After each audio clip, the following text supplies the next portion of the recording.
All right, everyone. Good evening, good night, good morning, whatever time zone you're in. And you're tuning in to the Chit Chat 2 show with your co host, Uno. Usually, I would have my other co host, Jade, say her name, but unfortunately, she is sick today. She's not feeling well. So, send your prayers out, good vibes to her so she can get better. And we will definitely be back rolling together next week.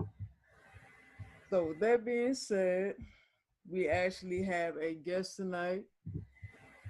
He goes by the name Mugzy. He is a Australian hip hop artist and actor, and he's going to tell us a little bit about himself, what he got going on, whether that's projects, etc., etc. So this interview will last from 7 p.m. to 8 p.m. and then we have another guest coming on at 8 p.m. to 9 p.m. His name is F.L.O.W. And that's going to be a great interview as well. So now let's get into Mugzy. So Mugzy, what's good, man? What you got going on? Tell us a little bit about yourself. What up, man? Thanks for having me doing this interview. And yeah, hello from Australia. Yeah, man. Obviously, I've been doing hip hop music, man, uh, for 13 years, man. I started when I was 14, and I'm 27 now, and I've done incredible things throughout, man. I've done like two albums, radio play, interviews like this worldwide, and a lot of people assume, man, that I got like a manager or a street team behind me, but most of the time it's just me by myself, man, just hustling for the dream. So keep it pretty much simple as a pimple like that, man. Yeah. That's what's up. That's what's up. Now, can you tell me when you first fell in love with hip hop? Yeah, absolutely, man. I think my first encounter with it obviously was I grew up in the sort of the 90s, early thousands era of hip hop, and we always say, the 90s is the golden era.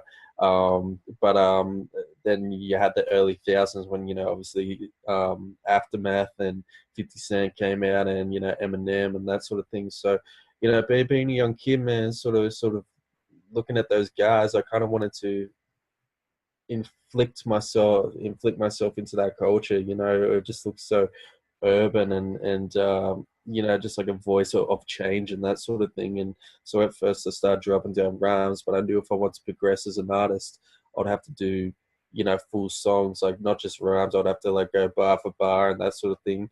And like I made a first demo, centered around, some people were feeling it, some people weren't. But yeah, just starting really from nothing, man, and then just like escalating and working myself up, just any avenue I possibly could. And yeah, it's just to where I am now, man, which is like more fans and more like everything, man. That's what's up. That's what's up. Now, all the artists that you just mentioned, those are people that you actually listen to or influenced by or look up to. Yeah, man. Obviously, my top five obviously would be, 50 Cent, Tupac Shakur, Eminem, Nas, and DMX. It's funny because a lot of people that I know, or a lot of artists over the years, they always change their influences or top fives by hearing new flavors and new flows and stuff. But nah, man, it's crazy. For 13 years, I've stuck with the same top five. So it's yeah, that's Okay, who's that's influenced me. different. That's different because a lot of people do change their top five. Like it all depends on the era. It all depends on you know what new artists are coming in and breaking those barriers and giving you a new flavor as far as lyricism and delivery and bars. So yeah, I mean that's yeah. I don't hear that too much because yeah, usually a lot of people do change up their list from time to time, but you actually keep yours consistent. I mean, Well, yeah. why do you keep yours consistent? Like, is there Well, is there any artist that you would add in there or change or switch up in your Nah, top not at five? all, not at all, man. Like I think because it was just the different, like the different, uh, man, impacts that they have on the scene. Like I mean, starting with 50, he was obviously the one that probably got me like into it. just when like Get Rich or Die Trying came out in 2003, man, and what just seeing him on BET and MTV, it was just like that. He looked like he was hip hop, man. He just had that charisma, that like Yeah, that that raw edge and yeah, like that like silhouette of just what hip hop is. And then obviously like Tupac Shakur, man, the guy's a god. Like we lost a great. Like I can't say any more about him.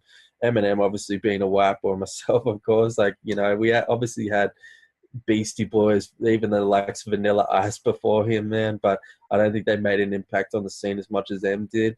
And Nas, man, like Illmatic's a classic, man. It's just one of the best hip hop albums out. Well, like to me personally, I like Get Rich or Die Trying more, but it's probably my second highest hip hop album. Um, and yeah, DMX, man, it's just like that. That guy is just pure. man, The he just pure talent, man. yeah. Like I miss DMX. Like I mean, that's what the game needs right now because it's so much. It's too much garbage coming out. Some of that stuff I can't take. And Uh, when I first heard DMX, like that was a whole breath of fresh air. Like that was one raw, straight to the point, hardcore thug street dude. But he gave you real stories, real life. Like he lived in his truth. And that's well, what made that's him so authentic. And a lot of people loved him because, when he came out, every time he came out with an album, it was always hitting numbers, platinum, double platinum, platinum. Like, yeah, he's one of a kind artist. 100%, man, hands down. I love what you said, where he's like he'll tell his stories through, did different songs. But the crazy thing about his material was he would tell you just the story, but it'd be so damn catchy. It wouldn't be a party track. It wouldn't be like I'm just getting money. It'd be like about like his life, but it'd be so catchy that you could play it over and over. And it's just there was a talent behind him, man. Like of just a lot to make. Like a lot of artists have to make either a party track or something in the club, to dance to. He makes songs where it's like You can feel about his life and coming out, but you can still play it in the club too. Like the beats and the flow and stuff are so I don't know. He's just in a whole nother level, man. Like he yeah. was I think he crazy. was able to adapt his sound. Like he knew how to incorporate that and able to like cross it over. Like he Yeah, could fit into the club. Like even though he told stories and gave you real messages in his songs, but the way he would craft his lyrics to the point where you couldn't help but play it in the club because it was catchy. yeah, exactly, man. Like so, yeah. Obviously, they're my top five, man, and it's just kept me alive, man. They haven't changed one bit. Absolutely, absolutely. See, yeah, my top five changes. Like, Oh yeah, all right. Shoot me your top five, man. oh man, top five. I don't. It's not in no particular order. I'm just gonna say it. Um, Mm-hmm. Nas is one. Tupac is one. Uh, um, Biggie is one. I would say okay. I said Tupac. I said Biggie.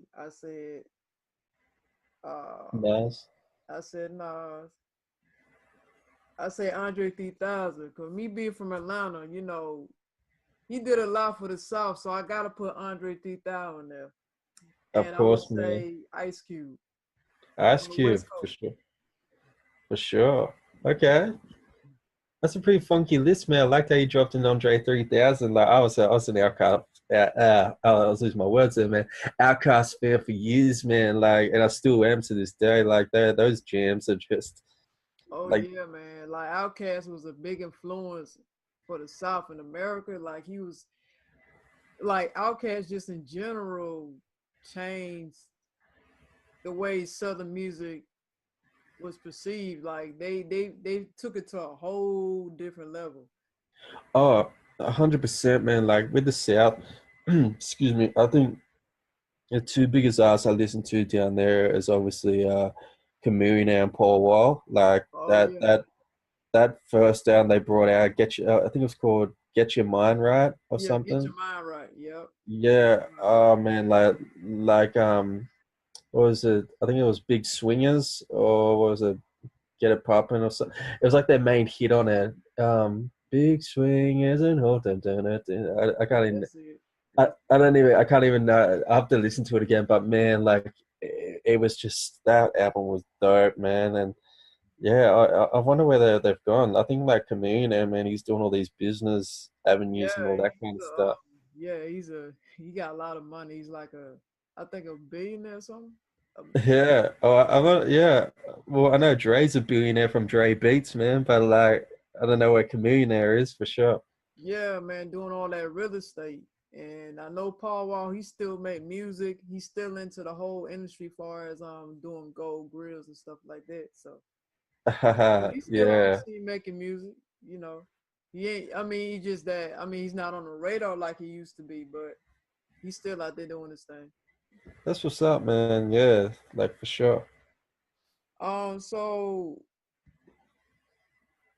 what's your thoughts on I see you got you said NWA. Like how did they change your life? NWA, man, like I think we're in my bar, NWA, Eminem.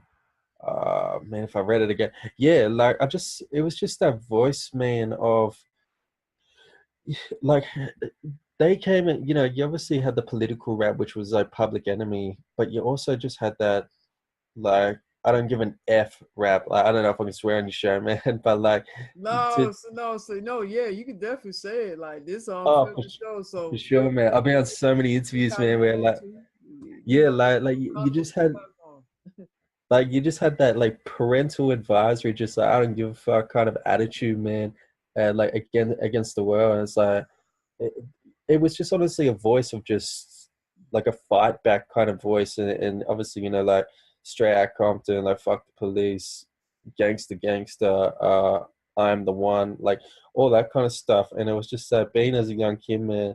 I suppose it's like a developing curve growing up, but you are like if you look at some of the teenagers, man, they are angry and stuff. And I was an angry kid too, man. Just listening to that, it was just one of my inspirations, man, of just like fighting back and all that kind of thing.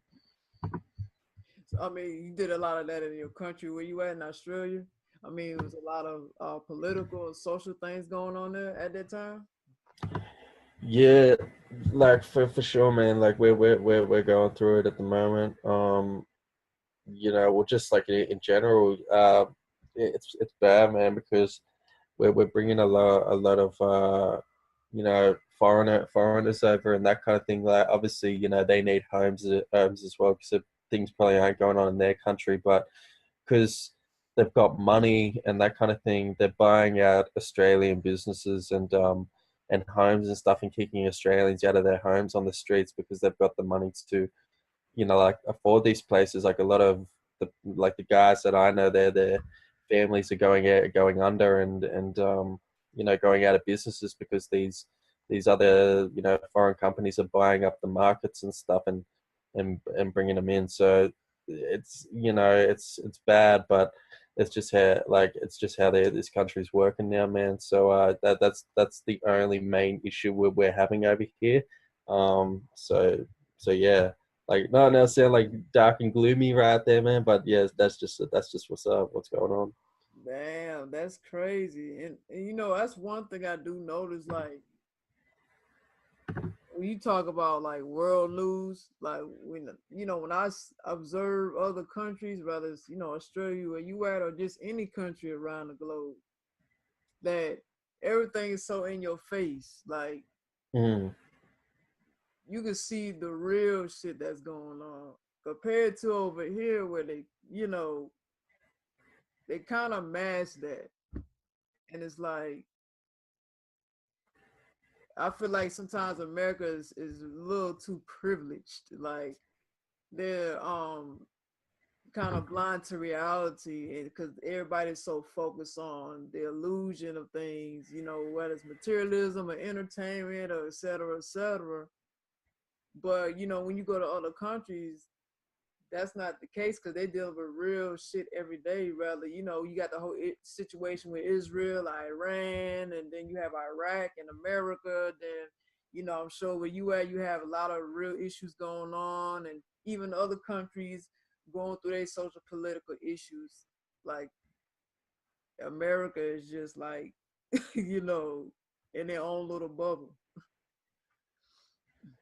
That's crazy, man. Because like over here, where we're always, I don't watch much news, man, because I'm so focused on my craft. But like, we promote a lot of what's going on in America, obviously with Donald Trump, and because he's like the number one that everyone promotes and stuff, like because he's the president. But other issues like wars and that we don't really promote, but it's a scary thing, man, like because it's sort of just like with us, if they keep bringing them over for the money factor, like shit, man, where is my family going to be, like are they going to get kicked out of their business and we're not going to have a house and all this sort of stuff, like is someone going to buy a house because they got more money? It's just by the end of the day, it always just comes down to money, man, and it becomes greedy, and just the high corporate ups, man. It's just crazy. Yeah, the hierarchy, that's just their mind frame. Like everything's about power, Mm. in class. So I mean, if you're not within that certain class bracket, then you're gonna get mistreated by hierarchy. Yeah, And I mean that's just the unfortunate thing. But at the same time it's up to the people in the world, you know, to stand up though and fight for something. exactly, man. Otherwise, it's gonna keep going on. You have to come to some kind of solution at some point. Oh, 100%, man, for sure. Like, yeah, just hopefully the world just takes care of itself, honestly, man. Like, I don't know, I'm not in power at that moment, but you know, just hopefully I can make like a revolution sort of thing, that like what NWA or like Public Enemy and all those sort of guys did, you know. Yeah, But I want to ask you, man, like from Atlanta, BMF, Black BMF, Black Mafia family. Yeah, is that still huge over there, man? Like I know nah, that that that been died down several years ago because a lot of them got caught up. Like so the head guy BMF is in jail. yeah, Big Mitch That is took in the whole jail, man. empire down. Like all them, yeah, that whole So empire that went down. so nothing like no merchandise, like DVDs, like nothing like their Nah, mixtapes, nothing. No. nah. Wow. Like Yeah, yeah, the government dismantled all that. So yeah, because I yeah, know I'm just like, it was big for a while. Because and then what made it so big because then you had the rappers, what I'm saying, collabing with BMF, and that's what gave them, that popularity because of the rappers. And now it's like once BMF lost that popularity and just the way they carry themselves, how they mm, roll, now it's like you barely hear anything about BMF, and then you don't barely hear rappers associated with BMF at all. uh, Jeezy was one of the main ones who associated himself with BMF, but he don't associate with BMF no more. But the head guy BMF don't mess with Jeezy at all. oh man, like it's an incredible story. Like I'm reading the bio at the moment. Like I've got his book, and just like s- some of those stories just is such a whole nother world, man. Like it just like obviously they're selling drugs and stuff, which is like a horrible thing. But you just feel like where do they flip to the point they could just have anything they want, and like they're just building empires. It's like they never give you that tip, like not that tip, but like that. It's That like that, I, that I was positive like, side of it, yeah. What they yeah, really yeah, trying to do, yeah. yeah. It's just insane. But like, yeah, like when you just said, like you're from Atlanta, man, I was just like, holy crap! Like I ran the BMF biography on Big Meech. I got to ask him about it for sure. Oh no, yeah, yeah. Atlanta's on something else now. We got all the trap music going on now. You got Oh, The dang, man. Uzis and you got the Migos and all these new cats I don't even fucking keep up with. There's certain cats I do keep up with because I like their music, because I like what they saying in there. But Yeah. a lot of these new weirdo rappers, I don't keep up with that. But that's the trend now. Is all these trap music weirdo rappers coming out. I, I like what you said, weirdo rap, man. Yeah, like obviously they always say, man, like hip hop is for the younger generation. Like I was young when I got into it, and I think a lot of kids when like growing up in their adolescence, they get into this culture of hip hop. But I feel, man, like of what it's come to now, it's so narcissistic, like flashy, kind of like me sort of thing. That it's just like it's not caring about the next person in line, like and just I'm all about more like having a message and that kind of thing, man, but also like an image in that. And I just feel the guys that I mentioned, my top five, they look hip hop to me. Like they're just like cookie crumbled, just embedded in it, like looking like this culture. And then when I flick onto someone like, man, I don't know, like your Lil Peeps or that kind of thing, it doesn't look hip hop to me. It just looks corny, man. And it like if someone like for example, like if like someone gave me a CD of Jay Z. Like if I've never listened to hip hop before in my life, if someone gave me a CD of Jay Z and someone gave me a CD of like Lil something like of today, I would go with Jay Z, man, because it's just the vibe that you get when your eyes scan that looks hip hop. And like nowadays with the I don't know this the tight like the colorful clothes, and like even to the point of like just getting publicity wearing like dresses, man. Like what is that? Yeah, Like that's an agenda, man. That's a whole agenda. All that does is dehumanize the black man. That's what it's doing. Like yeah, it just makes them look real crazy, you know. yeah, But see, at the same time, a lot of black men succumb to that too, because they looking at, like, cause you mentioned they talk about the money, the clothes, the jewelry and stuff. That's the life they want. So mm, the corporations already know that, and they want to promote that kind of lifestyle anyway. So they find the rappers who wants that life, who wants the money, the cars, and jewelry, and then they sign to whatever record company that is, and that's what they promote. So not only the rapper, I mean, not only is the corporation promoting it, but the rapper wants to promote that because that's where his mentality is at. He's not, he's lost. He's not bringing no kind of, positive or message to the music, because that's not what he want to do. Because that's like not making him no money at all. That's just the reality. yeah, it's very true, man. Like, but it's very true, but like at a lost kind of like a lost way of thinking for these companies. Like just what to like be like make a quick buck. Like you're not building. To me personally, you're not building icons like you're like for example like in the 70s, the 80s and 90s, a lot of record labels would invest their money into artists and take chances, and those artists that you listen to, like that they took chances on, you still listen to today. But the ones who are already developed, maybe like through SoundCloud or YouTube or whatever, like who's going to remember them in the next few years? Like I just feel, man, that They don't it's have like timeless music, is what you're saying. exactly, yeah, because they're in that, or it's kind of like, whoa, it's so easy getting into the music game that I can just make. Like, it's kind of like they're in a mindset where they don't realize that this can all be taken away. Like you could be all flashy now and pay for like the cars and the houses and stuff, but like in the next few years you'll probably be like a nobody because you don't. It's like I look at a man, I just feel like you don't realize the opportunity that you have. Like you have this power than I do to like, you know, make a difference through your music and stuff, but you're just not taking that factor, you know. So Nah, they're not taking to that factor. Not only empowering the world, but first and foremost, they got to empower black people first. mm, That was the whole purpose of hip hop in the first place, was to empower exactly. young people. And then, of course, everybody caught on, and that inspired the world. I know all that.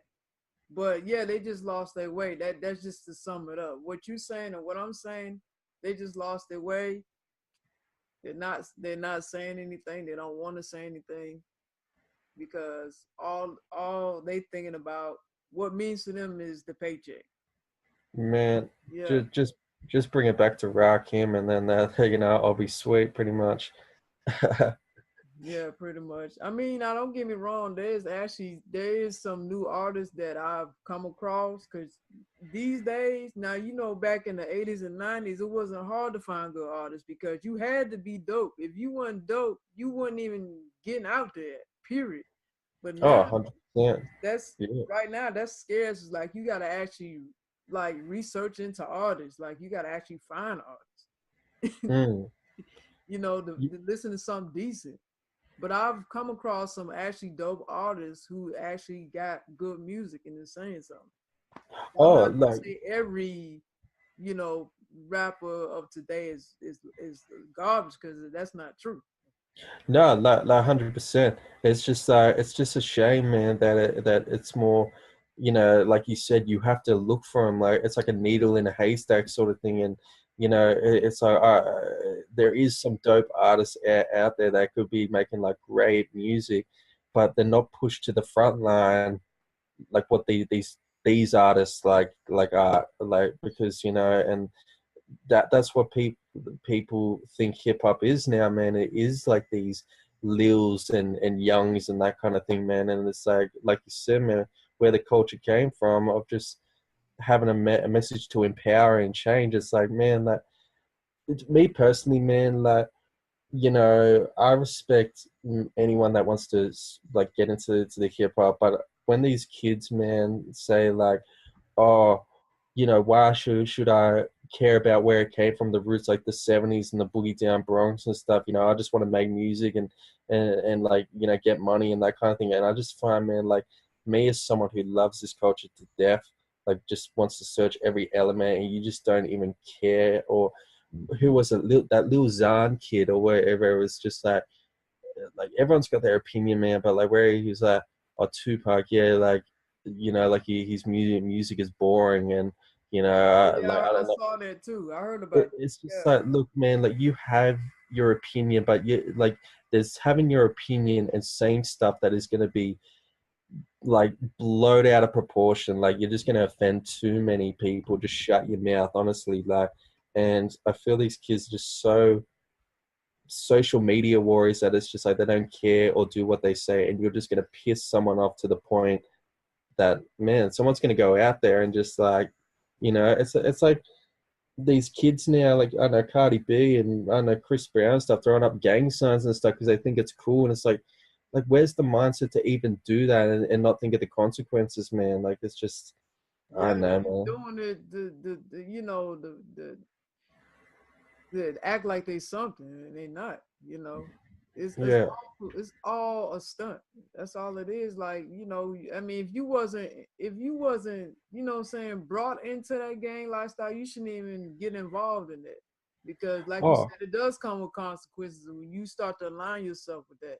You the thing about the gang lifestyle, you got to really been born into that, like raised into that. Like that's something you don't just come in 40 years old and talking about I'm a blood. No, you got to put in the work. Talk about oh, you a blood or you a crip. It don't just come like that. That's a what hundred I understand.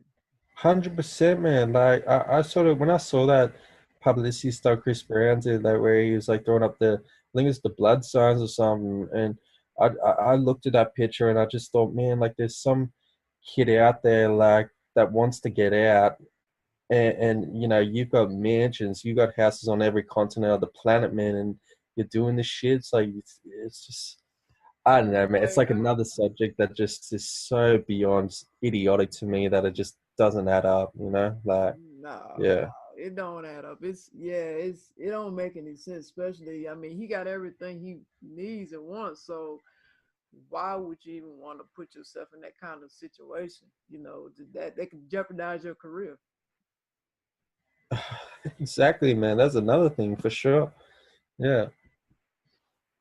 Yeah, man. I mean, yeah, yeah. A lot of them are just like I said. A lot of them are just lost, man. And like, yeah, music ain't like it used to be. You know, it's a whole different vibe now. So, you know, people just do music just to do it. Like they don't. There's no purpose Mm, behind it, and that's the yeah. whole Like, point. You know.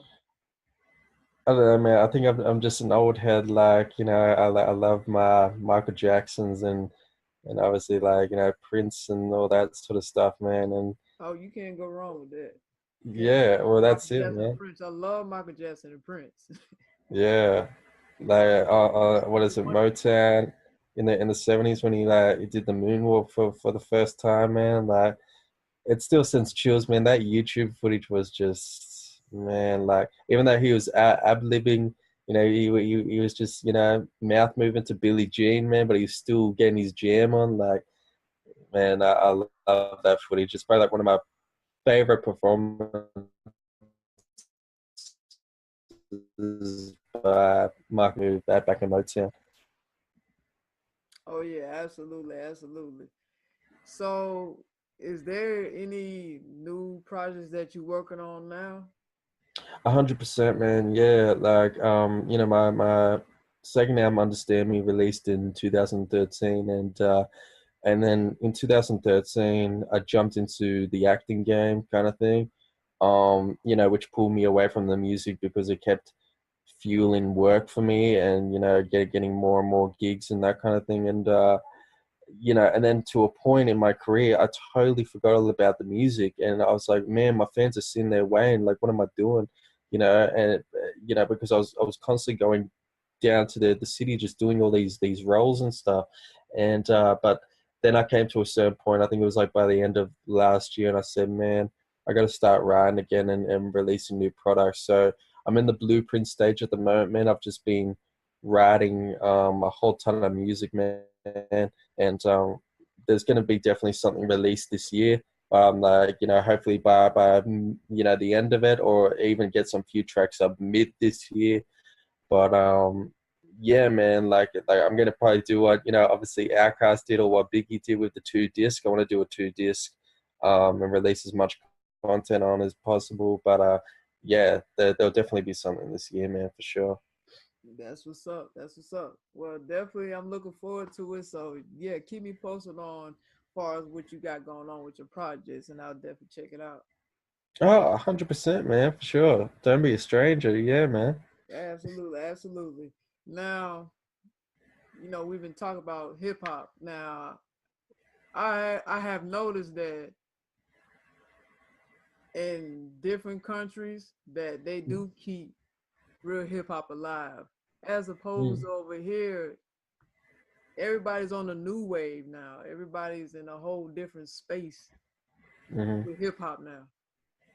You know, because you know, like I said, the new thing now is the whole trap movement. Rather they merge that into the rap, where they merge it into the R&B, they merge it into pop, like they merge it into everything. So you don't hear that authenticity no more, unless you know you got them rare radio stations or platforms that probably play hip hop, but for the most part, it's a lot of stuff that you hear on the radio. Pretty much, it's the same stuff. mm, You know, mm, repetitive. It don't matter if it's in Atlanta. It doesn't matter if it's in on the West Coast, on the East Coast, Midwest. Like you know, it's really a small fraction of places or platforms that keep real hip hop alive, but it's mostly saturated with a lot of bullshit music. But I do appreciate that other countries are still keeping real hip hop alive because that's what they're really into. I noticed that, whether it's from Australia or, London, Africa, or wherever. Like, y'all are really into that hip hop for real. Even in Japan, the same thing. Oh, 100%, man. Like if you come to Australia, we have a lot of love for hip hop. Not the Iggy Azalea bullshit, man. You guys can have her. That's Like, your folks, man. Take her back to Australia. She ain't nah, saying man. Nah, we're not even having her anymore. Like, she actually was gonna do a tour. I think it was 2016 or 17 with Ti, and she had to back out, man, because yeah, she wasn't building the ticket sales over here, man. Like, so Ti still came over, man. For I can't remember what his tour was called, but yeah, like she couldn't come, man, because she wasn't up and up the tour tickets, man. So yeah, like, nah, yeah, it's like all that fake kind of stuff, man. Like, yeah, keep it over there, man. that's not even her. Like she trying to sound like Gangsta Boo from 3 6 Mafia. That's who she sounded like to me when I first heard her. And then at first, when I heard her, I thought she was black. And then when I see the video and I hear the music, I'm like, hold on, okay. So the song and the video ain't matching. Like the face is different from the and and then she come with this kind of cookie cutter music, like, yeah, this is not you. You know what the thing is about you guys, I would have respected a lot more if she talked about where she from. She from Australia. Let us Mm, tell the world what to expect from Australia. Like, tell us the life about that. I would have respected her if she actually did some kind of music where it talked about how she was brought up in the culture of being from Australia. You know what I'm saying? That would have been more authentic as her trying to be something she not trying to be this black rapper. She trying to sound like Gangsta Boo, and she dissing the legend hip hop artists in the game too. Like, yeah, you're mm. not getting no pass talking like that because if it wasn't for the people who set the bar for hip hop, who pioneered hip hop, her ass wouldn't be here if it wasn't Exactly, man. if it wasn't for Rakim or KRS One or Tribe Called Quest or I mean the list goes on. Yeah, like she was having that beef with like Q-Tip for a bit, Yeah, and I think it was who was it? I think it was MC Light or was it Ra Digger? Was it that? No, it was Rod Digger because I think Rod that's Digger mentioned something to Iggy about that. yeah, that's right. Yeah, that's what I was trying to figure out. Yeah, she's like, I don't want to hear this gangster boo kind of thing. I want to hear like, yeah, that kind of thing. And then she started dissing her too, man. And I was like, man, it comes back to my previous statement. Where does it get to the mindset of just narcissism, of just dissing the greats that have paved the way for you? Like, what, just get a bit of more publicity? You're gonna look like a fool. Like, someone is really gonna knock your head off. Like, a real cat is gonna see you at a club or at a gig and like knock your head off by saying something stupid. And this is what they don't realize. Just to get maybe a few more publicity views or money in that, but you just don't realize who you're offending. So yeah, with Iggy, man, it's a shame. Like, as Australian, man, like, we when we first found out that she made it, we thought, great, she's gonna like put our name on the map and like hopefully give other artists a chance to either like fly over there or make their name. And then when what was her first video? I think it was Fancy, Yeah, the that high school fancy one. track. Yeah, Yeah, and she was just doing the whole accent and the whole imagery and that kind of thing, and we were just so torn apart, man. We're like, wow, like, she's just flipped it into her own sort of, she thinks she's, this whole Americanized woman and that, and like ghetto boo and that kind of thing. And it's just like, man, like that, thanks for, repping Australia, Iggy, like, so to, yeah. yeah. She did a terrible job, man. I thought she would have came from a different direction or something, but yeah, that ain't work for her at all. Mm, Yeah, I had to that's drop her. that's it, man. Yeah. Yeah, so yeah, scrap her off, man, for sure. But like, speaking of Australia, like, yeah, we like we have a lot of love for hip hop, man. We got a lot of underground, nightclubs and bars and that sort of thing that do a lot of 8 Mile sort of flavors. Like you have open mics where you get up and spit, or you like the battle rap scene is insane over here, man. Especially, I would never get into it. I don't know, man. Like, I've thought about getting into the battle rap scene, but I just, even though it's kind of like a sport where it's just like you get, like research your opponent and that sort of thing. But I know it's like to get the title, but just standing there, man, and taking like those punches, man, like those insults and stuff. And then it's obviously my turn next, or whoever goes first. It's just that in the moment sort of thing of being insulted.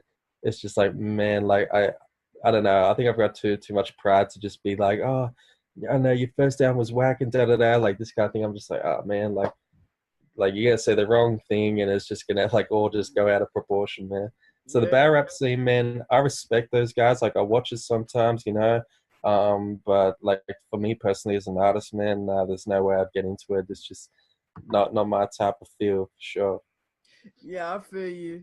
Like, and then thing with battle rapping, it takes a lot of thought process and really, Mm, really putting your all into it. That's one of them things you gotta really be concentrating and thinking and what you gonna say about the guy that you battling. And yeah, it's like it's strategic. Like you really have to be on your square when you get to that battling because it's all out war with that. oh, 100%, man. That because like a lot, you know, do writtens now, but like how far will a written get you? It's like you're doing a written, and so someone like chucks a freestyle just about like, I don't know what you were wearing on that day, or like where'd you come from on that day. You're pretty much borderline stuck because you are so focused on your writtens that it's like, crap, man. Like I have nothing to freestyle about, or I can't even freestyle. So yeah, man, it's a different ball game, but yeah, it's just I love watching it, man, but doing it wise, no, it's just not my cup of coffee. Oh yeah, I understand. Yeah, it's not for everybody. Some people, can do it and some can't. You know, Hmm. I mean, now me, I haven't. Now I do music. I mean, I've actually stepped away from it for a while now because the reason why I stepped away from it was just wasn't inspired no more, and plus I was focused on other avenues and concentrating on other things in my life that I had to just take a break. And I feel like if I can't put my all into something, I'm not even gonna bother with it until I'm able to put my all in. Once I know it's time to come back and do music, I would do that. But when I was doing music, I mean, I wasn't into the battle thing either. Like I just kept it straight songs. Like I do the songs and futures or whatever. But when it came to the battle, I just kind of stay away from that. That's not my thing either. Nah. Hmm. I mean, I could do it, but I just choose not to. That's just not. Yeah, I feel what you're saying. Makes two of us then, man, for sure. Absolutely, One, absolutely. Now, I was looking at your achievements. Like you have hell of achievements, man. From interviews to futures to acting parts. Being on the radio stations.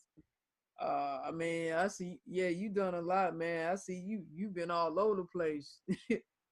That's impressive, though. You have a long list of stuff.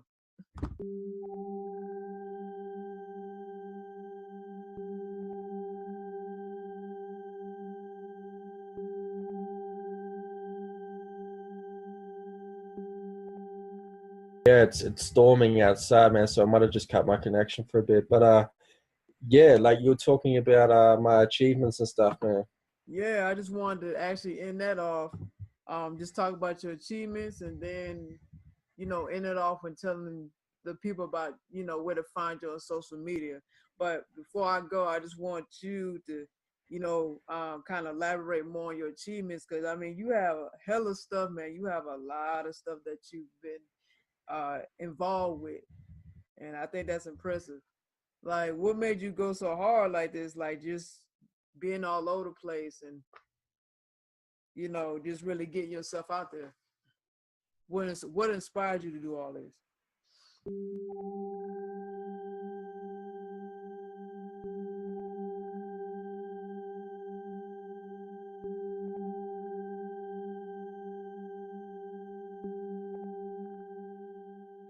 No, I was saying that since this connection is kind of bad, we just go ahead and wrap it up. But can you tell the listeners where they can find your social media and where they can check 100, your music? Yeah, 100%, man. So my main platform saves you searching it individually. This main platform has, my YouTube, my Twitter, my band profile, everything attached. Just go onto Facebook, type in Mugzy, Mugzy. To worldwide viewers, that's Mugzy. Hit me up a thumbs up if you're an upcoming artist, a fan, whatever the case may be. Send me a message. I try and get back to as many people possible. And yeah, that's my number one platform, man, to find me at. It keeps you up to date with albums, interviews like this, and just everything. So, yeah, man. Like I said, thanks so much for the interview, man. I had a blast, and you have another fan here in Australia. And keep rocking with the real pure hip hop as well, for sure. Absolutely, yeah. So definitely be tune into our shows on Mondays, and you should see my co-host next week. Like I said, she's sick right now, so she's trying to get better. So, but we'll definitely be continuing Monday. So you can definitely I think I caught a Monday sickness from too, 7 man. p.m. to 9 p.m. and you're able to see her face next week. Cool, that's what's up, man. And I Awesome. wanted to also end it off with what I was about to say that did you just do a wave? You try to do a wave. She tried to wave. She's sick but trying to do a wave. We'll tell her to get better because I think from my sneezing just then, I've caught it through the screen already, man. She said Yeah, appreciate it. She said thank you. She appreciated it. no doubt, man, for Well, sure. we're gonna Thank you. have to get you back on the show and do an hour. We definitely going to have to get you back on. So we'll definitely keep in touch. I definitely enjoyed this interview, man, and I enjoyed talking with you about hip hop. It's definitely refreshing. Yeah, it was a easy flowing conversation. So I thank you for coming on our platform to do this show. We definitely appreciate it. No problem, man. All the best, and I wish you guys all the best with future endeavors, future artists that come on, and yeah, man, don't be a stranger when the third album comes out, man. On a side note, I'll also be looking for collaborations, man, so that if you want to jump on a track or some, I'll tell you when I'm getting in the studio and that kind of thing. And we'll vice versa it and that sort of thing. But yeah, definitely keep in touch, man, for sure. Absolutely, absolutely. Now I'm not doing music right now. I'm letting you know I'm not there yet. But when I do finally decide to jump back in the music game, I would definitely let you know. We probably can do something in the future. Cool. All gravy, man. Too easy. All right, now you take care. Have a good night. Later, man. All Peace. right, peace out. Yeah, let's see. Yeah, I can see, I can hear you, but I can't see you. Wait a minute, hold up.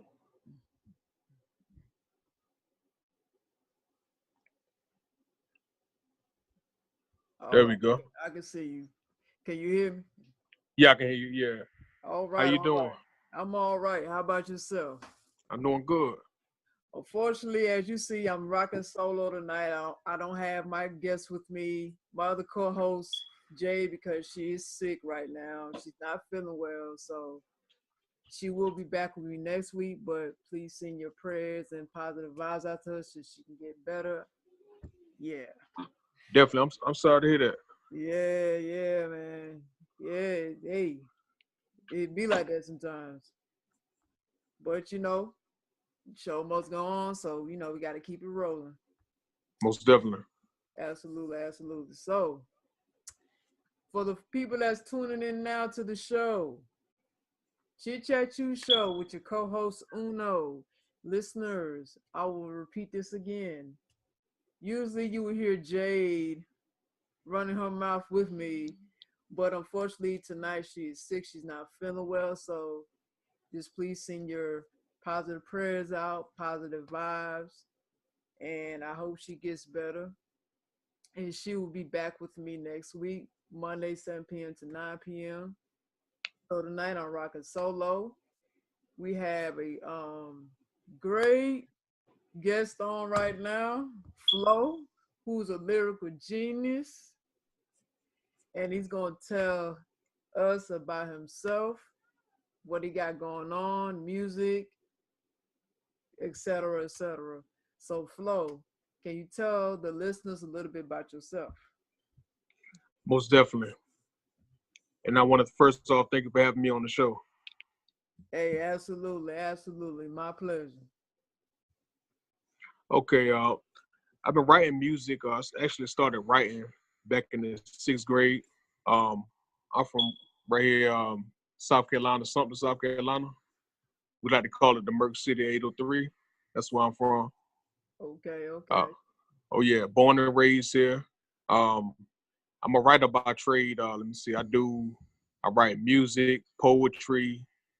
I'm trying to write me a book too. I want to be a screenwriter as well. Do some movies as well. I want to do all that writing.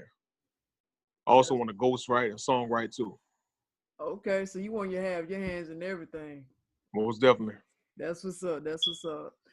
So now you say you from South Carolina. So can you tell me how the music, like the hip hop scene, like how's the rap scene out there? Like, is it a big is it a big industry out there, or is it pretty much kind of small community? Like how's the scene out there as far as rap and hip hop?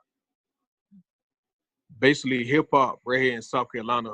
You got like a lot of talented artists that's really trying to get on. You know, um, you got some of them that's been doing it since high school, far as producing.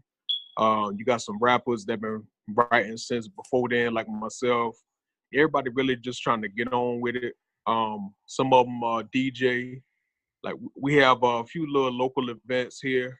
Um, Anything really hip hop wise, we tuned into it. Really, everybody just really trying to get on. That's what's up. That's what's up. And is there any artists that you like from South Carolina that you either influenced by or you listen to or whatnot? Most definitely. One artist in particular that I like that's right here from where I'm from. His name is V6. He been doing it for a little while. I'm definitely a fan of his music. Definitely influenced by how lyrical he is with the way he delivers his flow as well too. Absolutely. That's what's up. That's what's up. Now, how and why did you come up with the name Flow? Where did it originate from? What made you choose that name far as you being an artist? All right. Let me say this first. Actually, Flow is it's actually a name change. My original rap name was Young Killer O. Okay. So what I had to do was I had to find something that not only suit me better, as far as my artistry, but I also had to find something that I found was unique. It's actually an acronym. Stands for Follow and Listen to Orlando's Words. Okay. That is unique. I like that. That's what's up. Okay, okay, okay. Okay, cool. And take us the listeners, me, through the process when you did, take your time in opposition. Like how did Okay. it all come about?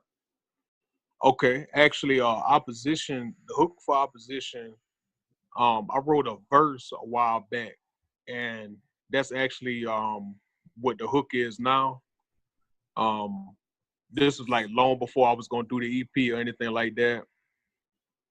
And what I wanted to do was I wanted to have like something that was letting everybody know this is like my introduction. I'm here. It's very confident trust. When I got the beat, actually my wife she bought a bunch of beats from a producer right here in South Carolina something. And that's how we got along with the EP. The first track for Opposition, I heard the beat and like I said, I went through a few of my verses just to see what I can mess with and I got the hook. So I wrote the other two verses, which is basically two long verses to go along with the hook. Very, very, very thought-provoking track. Um, I recorded everything in one day. But it did take a lot of takes to do our position. It's a very challenging one to both perform and record. It was very challenging. Yeah. I can see that. When I was listening to it, I can tell you it took you several takes. Definitely. that whole recording process, you had to do it over and over. Yeah, definitely. It's a dope song though. Yeah, I mean, Thank you. by you doing that, in the end, it came out well. So practice made perfect, and that's the dope track. It came out pretty dope. I appreciate that. Now with the one take your time. Now with that one, let me see. I actually wrote a little bit of notes right here too. Let me see. With take your time, it was also a challenging track to record, and we had to actually record that in 2 different sessions. And with that joint, the aim was to give the listeners, more specifically the ladies, something that would get them in the mood, as well as something that would like build the confidence of the ladies. And after writing and recording all 3 verses, I came up with a simple hook that I knew my wife would actually be perfect for. That's who's singing on the hook. For those who didn't know. Oh, that's your wife singing on that? Yeah, yeah, Okay. Yeah, she got a little yeah, singing going on. Okay. This yeah, R&B singer. yeah, yeah. So like That's the dope. way, yeah, the way that it went. Now it did take her some convincing, to get out of the show. She's a little shy with it, but she recorded everything in actually one take, the way she did hers, and the way it happened was she asked the producer to leave out the room for a second, and she wanted me to record it. I was extremely nervous because I write, but I don't produce at all. I don't know nothing Yeah. about that at But all. the So engineer, you don't know about. yeah, yeah. Yeah. Yeah. So that was very nervous, but producer he came back in the room. He was like, "This is her." Like I wasn't expecting this, so it went. It was smooth after that. When we came back to the studio, the second time she went in there and she did hers, and then we recorded another track that I haven't put out yet from the EP as well. That's what's up. Yeah, that actually is a cohesive track. It worked. Thank you, thank you. I mean, it's spur of the moment in a sense, but Yeah. it did work out for the best for that track. So that's what's up. I like it. I didn't know that was your wife singing on that though. Yeah, I that's just her. thought it Yeah. was just so what I'm saying, a R&B singer that you probably knew and then say, hey, you probably contacted her and told her to jump on the track or something. But yeah, hey, I know one night. Okay. So now with so much going on with the state of music, Okay. specifically hip hop and rap. All right. Can you give me your feelings or opinions on the current state of music? What's your thoughts about hip hop and rap now? All right. So I feel like there are enough tracks to dance to, but it's not enough tracks to make you think. Like if I can get a little deeper with that, it's currently like very few artists that can do both of those things. Like personally myself, I care about tracks that are thought provoking and like kind of smooth and very poetic. Like as far as we talking about hip hop, Yeah, like if I were to say like my favorite side of artists like Rick Ross or Drake yeah. is like when they did tracks like Aston Martin Music and Dice Pineapples. Oh Like yeah. I really care about the thought provoking side of hip hop. And now on the other side of that coin, at the end of the day, I am all about my lyrics. And with that being said, and it's very few that are representing in both calibers, like Kendrick Lamar has always been doing. Oh yeah. Kendrick. Oh yeah. He ain't from the South, but Right, yeah, he right, represented like for hip hop period. Like yeah, him and J. Cole. yeah, yeah, There's actually a few other cats I can name, but if we're talking about really mainstream to a next level, those two names always pop up: Kendrick Lamar and J. Cole. most definitely. So they bringing it back to the essence, to the culture, and that's what we need right now because it's too cluttered with all the garbage, and there's no Yeah, balance. Not right. enough balance. I'm with you on that. I agree with that 100%. And do you like since okay, I'm from the South and you from the South. So with that Okay. being said, is there like a top five or top 10 Southern artists in your list that you are influenced by or you think is like one of the best MCs? Like who's your top five or top 10? If you want to give a top five, that's cool. Top 10, that's cool too. It's up to you. Okay, so if we doing, let me see, top five from the South. Let me see. So I got one, two, let's see, three. I can give you, let me see. I can give you a three. Okay. Can I give you like a top three? Yeah. Yeah. Um Now, actually I can do a five. I can do a five. Okay. So representing from the South, first off, a big influence for me was definitely Outkast. Most Oh definitely. yeah. Yeah. Outkast is a very big influence for me. Let me see. Next, I would both people. Can I be my first two? Yeah. Go ahead. Run. Okay, all right.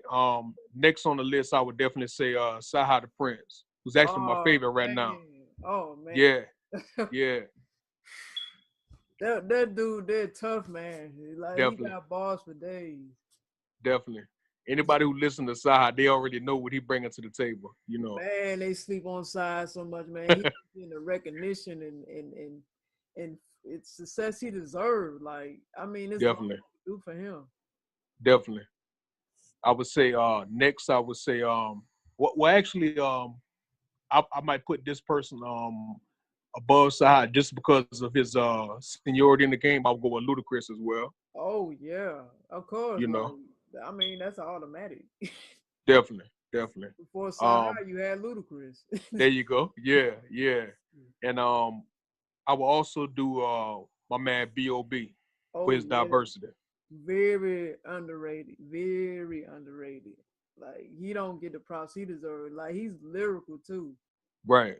Like, have you heard his recent mixtapes?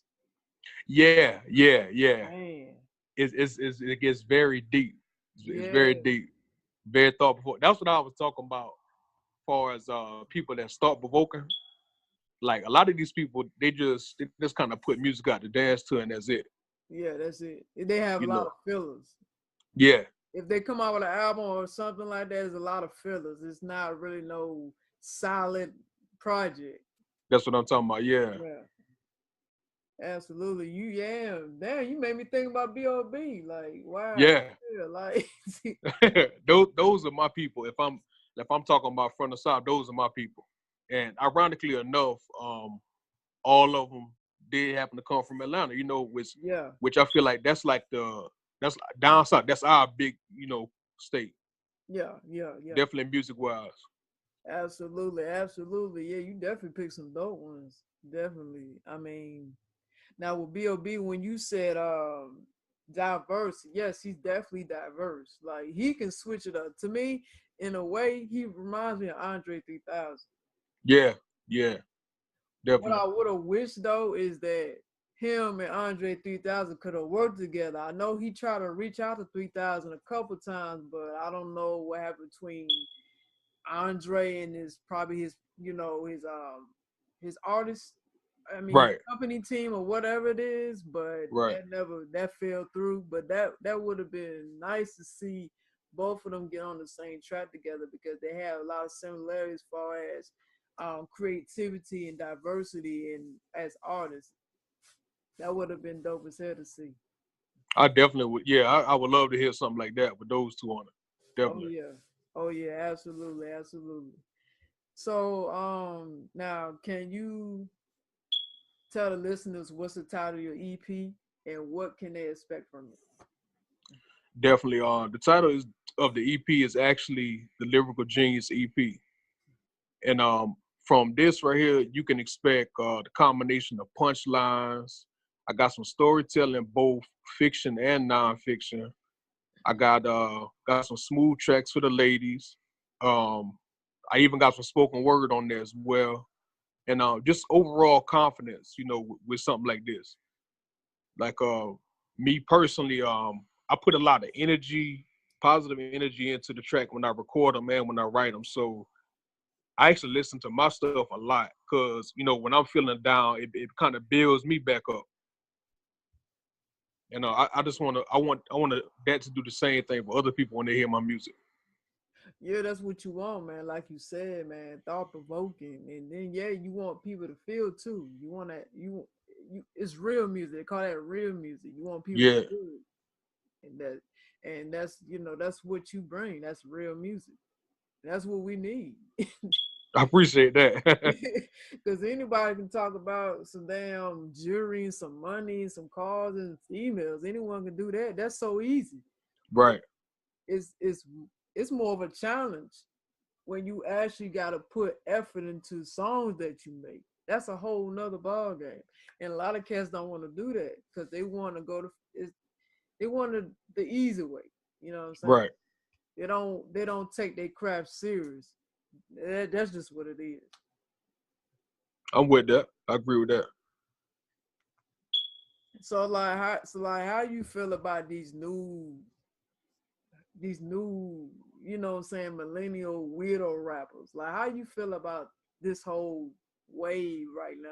Because music has changed, and yeah, a lot of things are different now, as far as especially like rap. So, but yeah, how you feel about all this trap weirdo shit going on? Like, all right. So me myself, all right. So I want to say this first off. If I can kind of go back to one of your questions about like inspirations. Now, this isn't a down south inspiration, but uh, my favorite artist of all time, he from New York. I say is Big Pun. Oh man, oh, Yeah, you said a good one. yeah. Woo. So Yeah, that kind of, growing up listening to people like that, it set my bar real high in regards to what I can tolerate in regards to what I listen to. yeah, So it's if we talking about, I guess my era would be 90s, 2000s, what I prefer. So what I'm hearing now, I can't even compare it at all, man. Like it's not enough. How can I say it? Like you got people like it's a few vets like Fabulous, Luda. They managed to remain relevant, yeah. but you have to actually go to their mixtapes to get the real them far as spit. Yeah, the you get the older what you used to listen to back in the late '90s.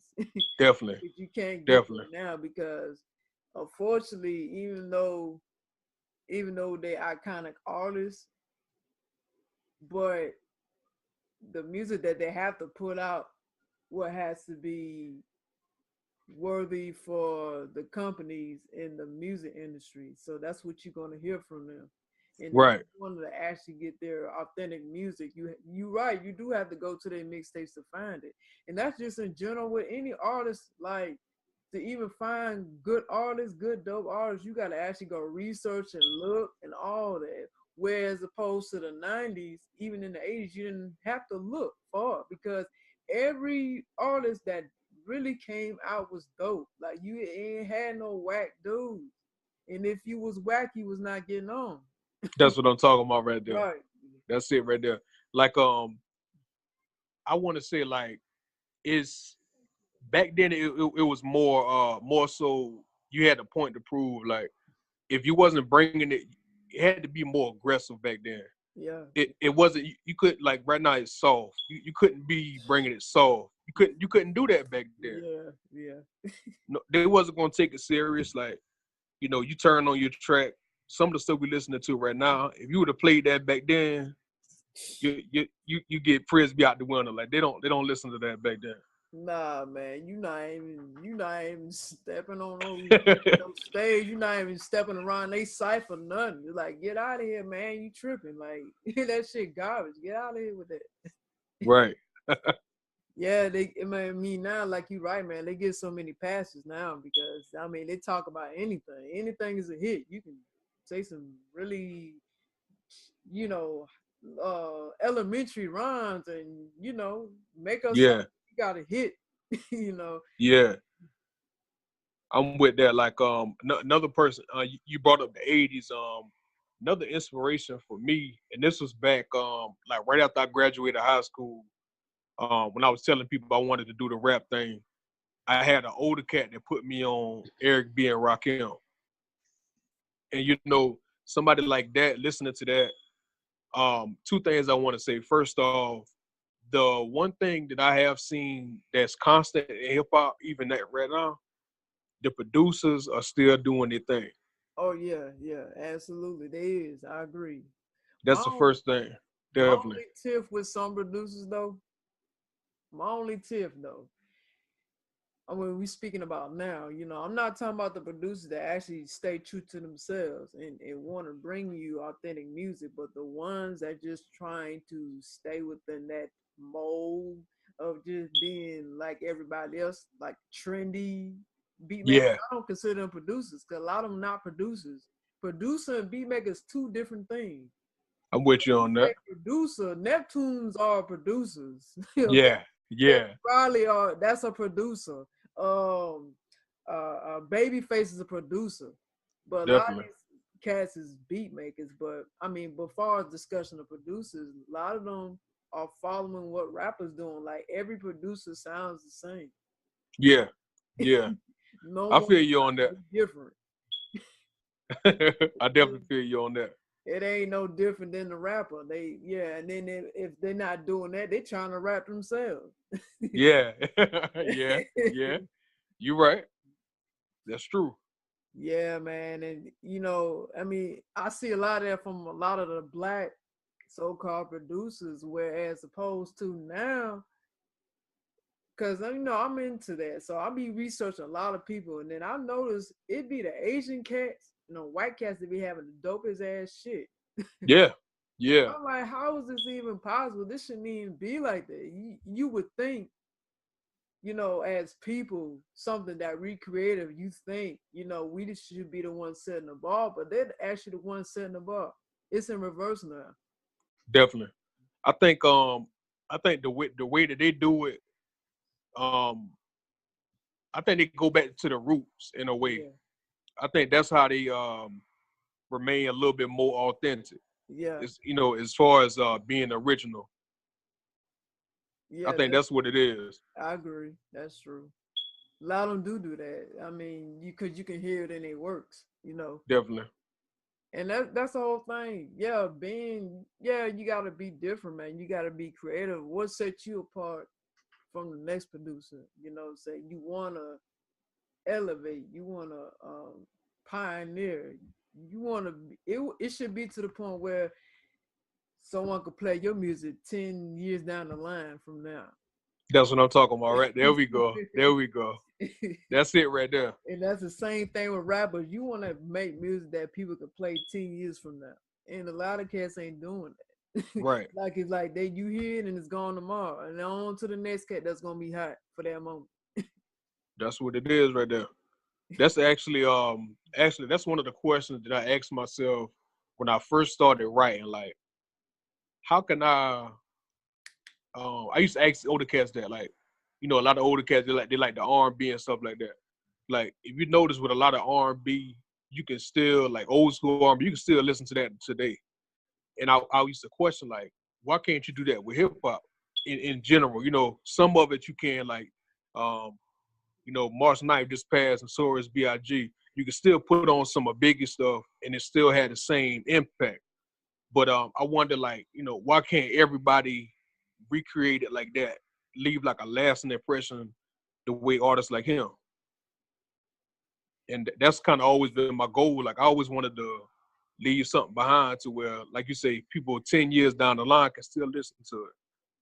Right, right, right. You know what I'm saying? I mean, yeah, I mean that should be the ultimate goal, but well, the last guest I had from 7 p.m. to 8 p.m., we were just talking about that. The thing is, Okay. the reason why, what I was telling him, the reason why a lot of them don't want to go that route is because they looking at the now. They trying to make money. It's all about money. It's not about the art form no more. You know, everybody's trying to cash out. So they work in conjunction with the corporation who already have agenda already. They want to sell you negative frequency of music. So once the artists sign with the corporation, everybody goes along with all that because the artists are in it for the money and the corporation in it for the money. So really, it's really destroying not only the artists, but it's destroying millions of people too who listen to it. So yeah, so really, so going back to what I said, the basic goal of a lot of artists today, they just in it for their own reasons. They're not in it, you know, they're not in it for it to last. Like they're not trying to build something from it. That make a lot of sense right there. That make a lot of sense. Because I think the way people did it back then, I think they did it for just the love of the craft. I Yeah, agree with what you're saying. Like you got a lot of people that just they don't care. They no, they they don't. just they just want to put something out that will sound good on the radio.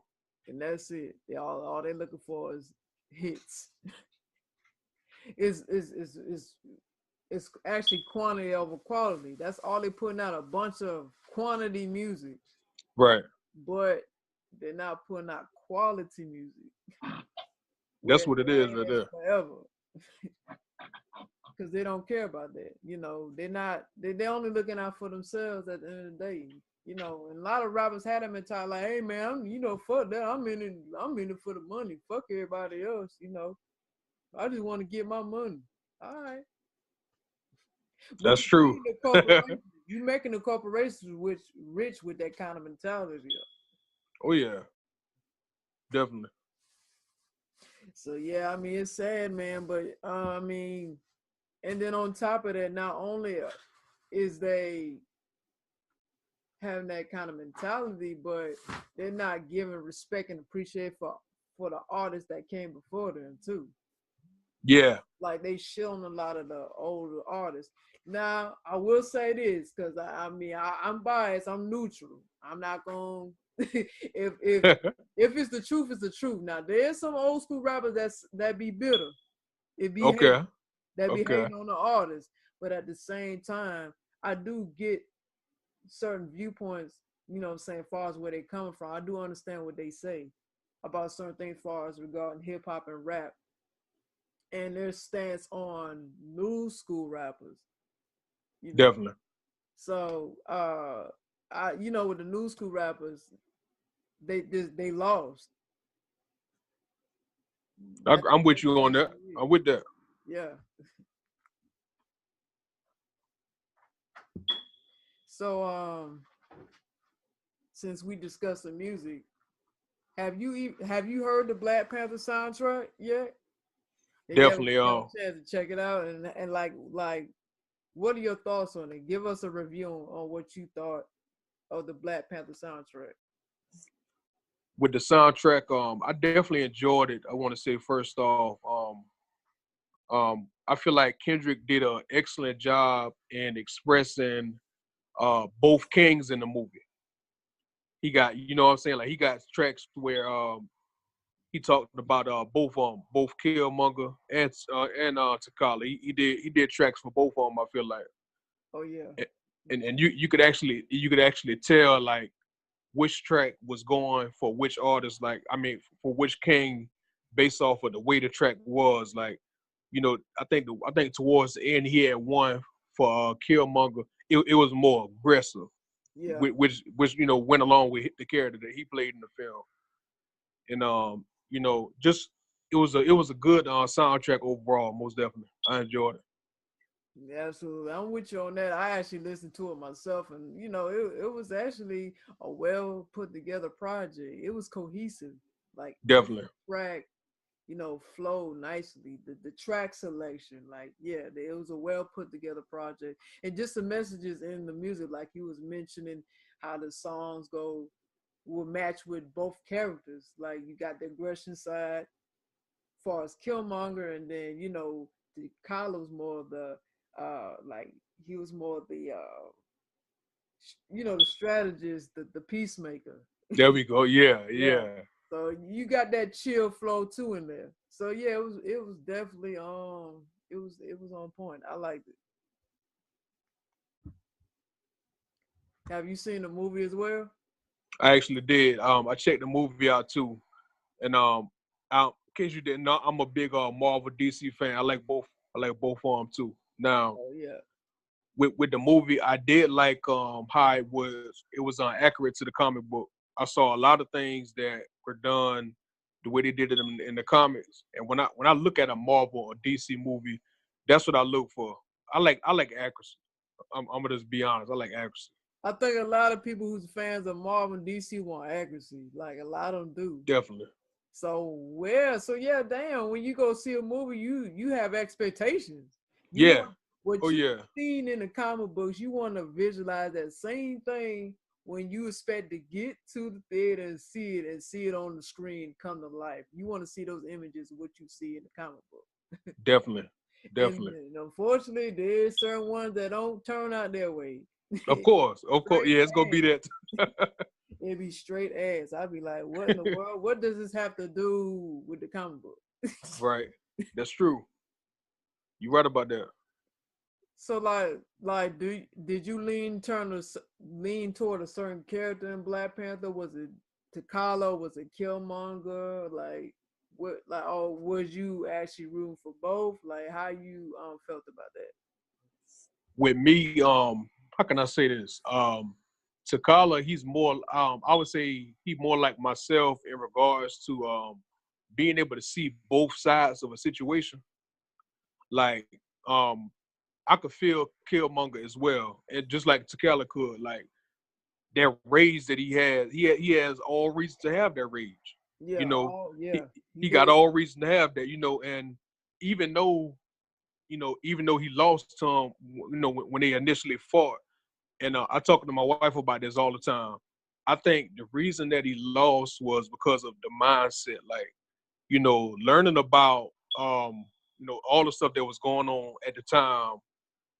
I feel like if you're a king, it's kind of like wrestling, even though it's not real. I'm gonna use this as a metaphor. I don't care if you've been the champion for 3 months straight. If you come there one night and your mental is not on par at that night, or your physical is not there, if that contender, if he's coming there and he or she, if their mind is right, you're gonna lose your belt that night. And I, Oh I yeah. feel like I think that's what happened in the movie. Like that man, he been training this whole time. He had a clear mind, a clear focus. He knew what he was going to do when he got there, and he did it. And he accomplished it. Yeah. And he accomplished it. That's what he did. But the rage got the best of him because he self-destruct eventually. He did, yeah. And And see that's and what see that, happened. That yeah, gave the collar the upper hand. And that just definitely. Now if we was talking about like who would be the better king, I would go with T'Challa because he is able to, not only is he more seasoned, but he's able to keep a more clear mind in situations. Like it was one of the movies, I can't remember whether it was, I think it was the last Captain America, I think. The one where his dad died in. yeah, I think I yeah. think that's the one it was. What I liked about it was instead of instantly like going to kill the guy, he sat back and he watched everything. He got to the bottom of everything, Instead of just and when he going got in. to the guy, he was like, you know, yeah, he said, you almost made me kill the wrong man. You are actually the one that's behind all this. I just like that. I like that strategic mindset that he brings. Yeah, yeah, absolutely. To Collar, yeah. He has some good points. And I like the way he move on certain things. And certain things I just couldn't get with with the I feel you. I lean more towards Killmonger. Okay. Just because I can relate to him in the mindset. Like he was just a very strong, aggressive, you know what I'm saying, get shit done type of person. Like Definitely. I and agree with that. and on a personal end I can relate too because he had a lot of anger issues. Hmm. And I deal with that too. So that what made me relate to his character. And I like his whole mentality too. Like he had that really militant, you know, Definitely. passionate drive, and that was reflection. Like yeah, I can relate to this dude. I I feel you on that. just like that. I feel you. Yeah, I mean, and like I said, like with the college, the same thing with Killmonger. There's certain things that I agree with, far as Killmonger, but there's certain stuff I couldn't get with. Like in the movie, you remember when he was in the what was it, like a cave, and he Hmm. was telling the ancestors to burn that vibranium that was in there, and Yeah. how he dealt with his own sister. Like I Yeah. don't like how he went about that. I feel you on that. Broken up like that because he's letting that anger get the best of him, and he wanted to control the whole situation. Right. And that's where a person like T'Challa would have been the better person to handle a situation like that. Because, like you say, he was strategic. He did think before he acted on a lot of stuff. So yeah, but I mean, Definitely. other than that, I really enjoyed the movie. You know what I mean? I don't really have too much negative to say. I mean, I've been seeing mixed reviews about it, but it's kind of like, I mean, what can you really do? I mean, it's a black movie. I mean, it's long time coming. I mean, black folks still bitch about that. They Definitely. went for losing with their ass. You know how it go. That's So right. That's right. I mean, have you been seeing the mixed reviews about it? Like, I know people had their different opinions about it. I get it, but it's just like, what more do you expect from the movie? It's not gonna be perfect unless you're gonna put some effort. You gonna put some money towards it. You gonna support it. You gonna go get some black people together, get some writers, get some directors, and make it how you want it until the end. I just feel like shut the fuck up. Like, Agreed. I can agree with you on that. Me personally, because I enjoyed it. I think it was cool. I enjoyed me too, man. Me too. And like it's crazy because they have so much to say now, but where was all this when Lord of the Rings and Harry Potter and Spider-Man came out? it. Oh yeah, No one said nothing. you right about that. Now all That's of a sudden true. when Black Panther come out, everybody got an opinion in the world that's about that's true. the purpose of the movie, what's the agenda, is it really real, it's not a black movie, it could have been this way, it could have been that way, and it's like, y'all They, getting they got lost they in the got real sauce now. technical. Lost in the sauce, huh? They definitely got real technical with it. Yeah, too technical if you ask me.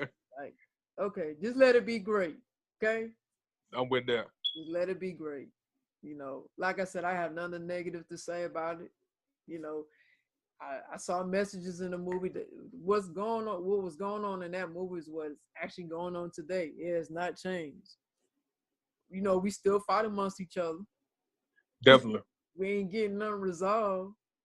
We letting the enemies, oppressors, or whoever you want to call them, we letting them in, and they taking everything. Nothing has changed. It's the same thing. Like you say. Another thing that I liked about it was now I feel like T'Challa, he was very hesitant about revealing to the rest of the world, what they had there. Yeah, I understand that. True. He's like, we got a system that works and has been working here. If we open it up, we're gonna end up just like them. And I could kind of feel him on that. Yeah, because everybody can't handle that kind of science, Definitely, and then definitely. and you can translate that into now. Like, there's some black people that's on a whole higher level than other black people, so you can't have that kind of mentality with low frequency black people because they're not gonna know how to handle it. I It's the agree with that same, 100%. especially if you're talking about a revolution and uplifting your people and taking them to the next level. Everybody's not at that God state. Right? Yeah, I'm with you on that. Right. So yeah, I agree with you. I peeped that in the movie too. Although I do understand Killmonger's viewpoint on that, because it's like, damn, like we got all our folks, you know what I'm saying, going through a lot of struggle, not just in America, but all over, and we need to help them. Like the technology and science that y'all got, if we can just feed and cultivate our people with that, you know what I'm saying, we can empower people and they could be great too, you know. I, So I like I like how he the way T'Challa did it at the end. How he sent his sister over there to America. He said where um this is where the killing happened at Ray in this apartment building. He said I bought a few of these buildings and I want to basically give them a piece of what we got. And he yeah, put his sister over like the technology and all the science yeah, program and all that. yeah, I feel like that was his unique and strategic way of basically uh doing what Killmonger wanted in a way. That's the way T'Challa did it. You see what right. I mean? You have to feed them in portions. That's all we were trying to do. You got to feed them in Yeah, portions. You don't want to give them too much because it's overwhelming. right. Yeah, I saw that too. Yeah, I mean, I understood that. You know, he was trying to incorporate the few ideologies that Killmonger had. You know, Mm-hmm. in his And, own way. and I feel like it takes a great king to be able to even see another viewpoint like that. Even though like it was kind of like let me see if I can kind of get let me see let me give you two different levels. It was kind of like Martin Luther King, Malcolm X type, or if we're gonna get comic book related, it's kind of like Professor X and Magneto type ideology, Yeah, like kind right. of like that a little bit. Yeah, Like but you you see, you you basically you got two sides that they essentially want the same thing, but they're willing to do it at different ways. yeah, pretty much. I mean, if you actually look at it, I mean, from a metaphorical sense, yeah. I mean, it did put me to the mind frame of Martin Luther King versus Malcolm X. Yeah, but there was for the same common goal, but they just Hmm. had a different way of going about it. That's true though. You're right. I mean, yeah, I enjoyed the movie, man. That definitely touched me. Like, I mean, all black people need to go see that movie. Definitely. Hands down. Cause like if this how I look at it like this. If even if you don't understand the comic book, more than anything, you should understand that this is where we could be if we come together the right way. True. This how we could be living. Because we have lived that way. Definitely. Eons ago, we was great civilizations. We had advanced technology. We introduced that to the Europeans. You know what I'm saying? After we took them out the cave. Definitely. So this is That's not new for black people. It's new for other races. But yeah, yeah, just centuries ago, eons. yeah. So what the white men talk about, I mean, he late. He's not presenting you nothing new Right. at all.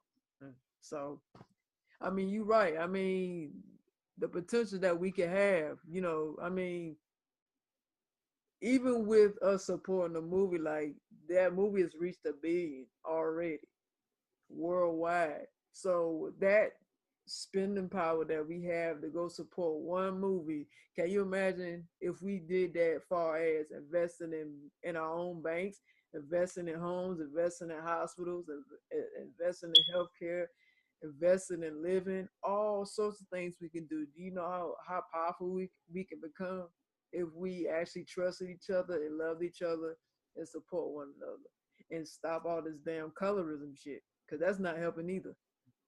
Most definitely.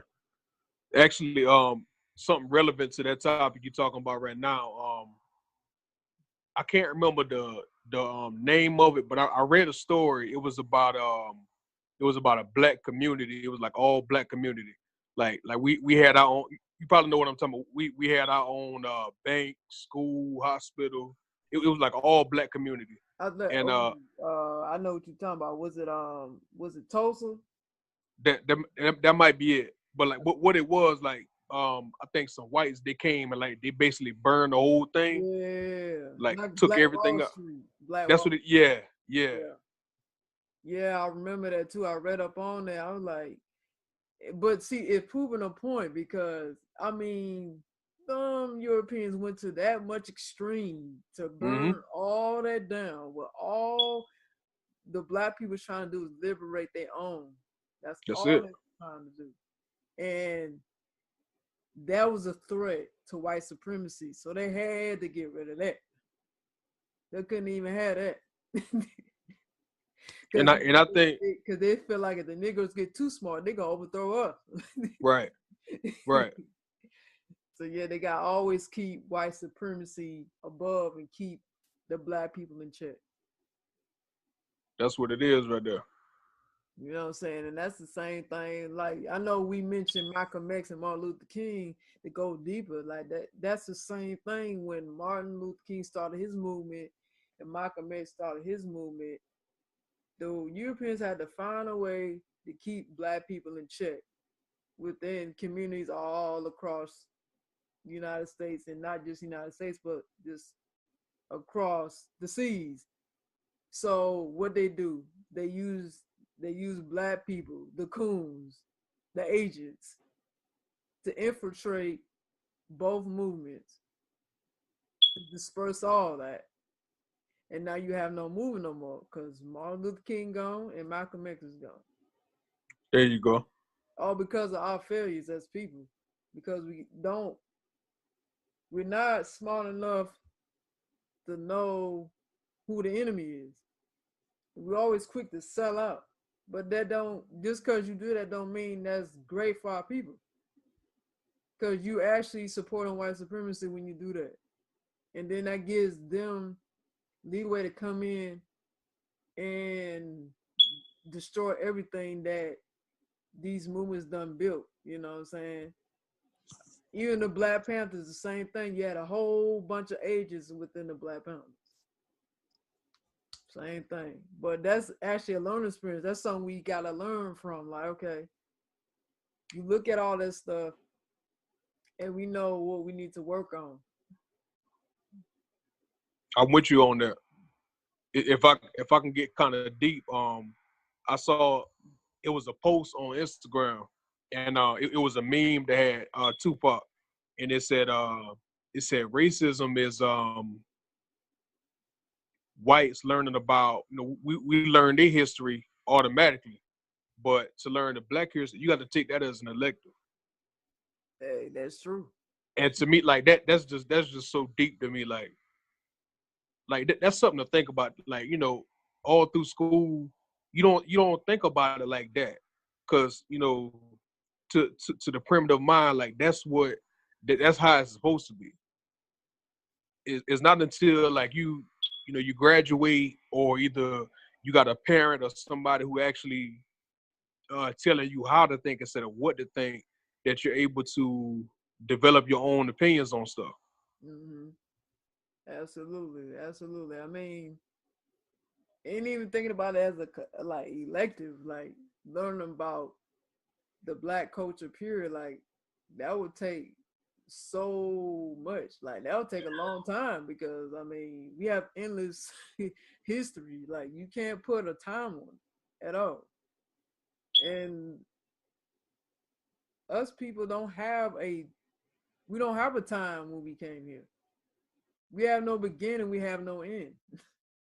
And it's funny how the European scientists trying to trace back when we first existed, but they can never find that clue at all because we transcended from the universe here. You still there?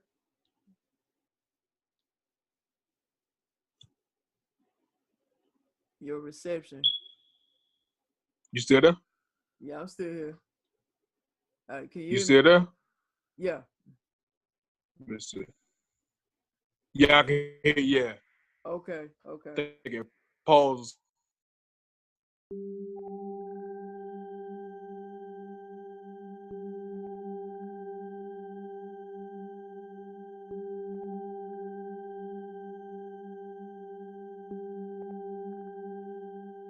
Okay, cool. So now we can finish up the last 10, 15 minutes of the show. I apologize for that. It's cool. It's cool. But I'm gonna definitely put all this together now. I'm gonna, chop it up, clean it up, whatever I do. I'll make it fluent some kind of way. Okay. All Yeah, right. yeah, yeah, yeah. So, what was you saying about black organs? Because I know you did mention it when you sent the email to Chit Chat Chew Show. I was saying, I think, let me see, I think in the email I was like, 'cause we was talking about the Get Out movie too. Yeah, get out. Yeah, And I think my question was with it, like, okay, when she bring the black guys to the house or whatever like that, and they basically use the organ or whatever. I was gonna also say, do you think that, like, let's say they have intercourse or whatever, and the guy, he ejaculates inside her. Do you think does the white woman get some of the properties like that as well, or does it just have to be like through the organs and all that? it would have to be more so through the organs. I feel you on that. Yeah, Okay. more so through the organs. I mean, cause I mean, if you when you were saying with ejaculation, you more like on a sexual thing, right? Yeah. Yeah. Yeah.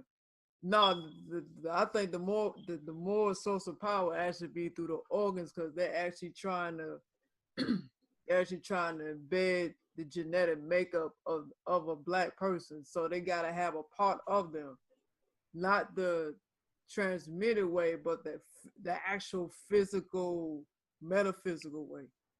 I see what you mean on that. Okay. You know what I'm Okay. saying? So it's more important for them to harvest body parts because they know what all body parts possess, you know, on a scientific level and on a spiritual level.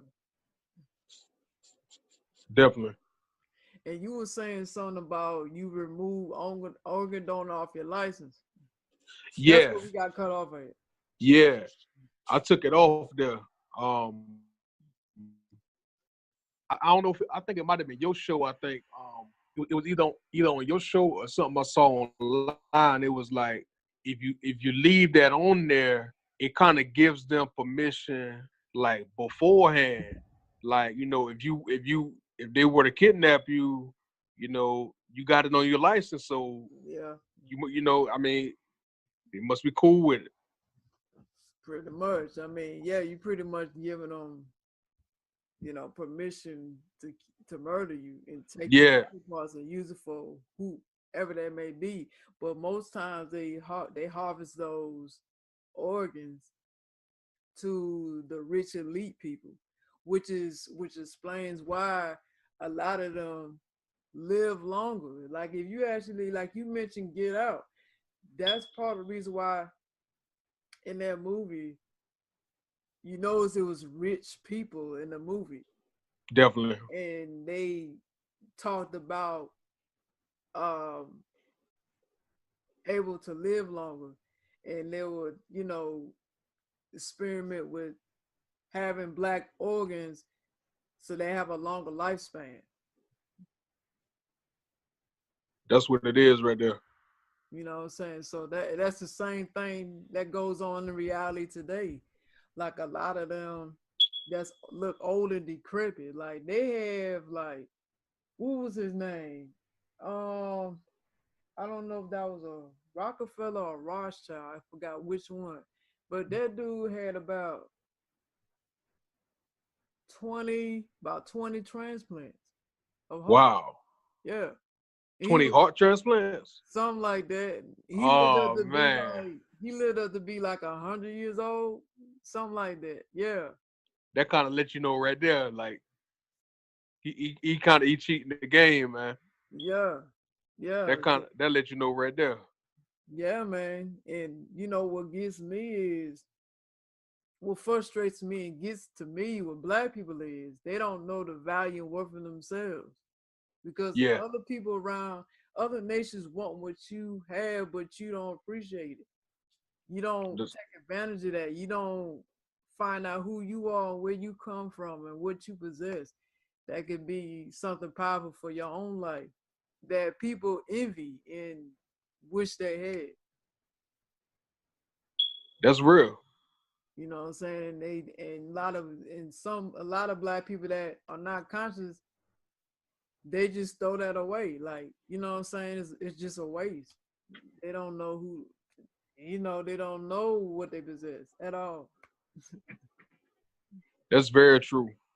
Like it's a very very small amount of us that actually do, try to find ourselves in general, even if it's like a self evaluation, even something as simple as that. A lot of people they they are okay with somebody else's opinion, like you know, what they told them who they can be in life, and they just let that stop them from blossoming in general. Absolutely, I agree. I agree, but I guess everybody's not meant to. Well, I know everybody's not meant to, what I'm saying, wake up or, what I'm saying, be aware, be conscious.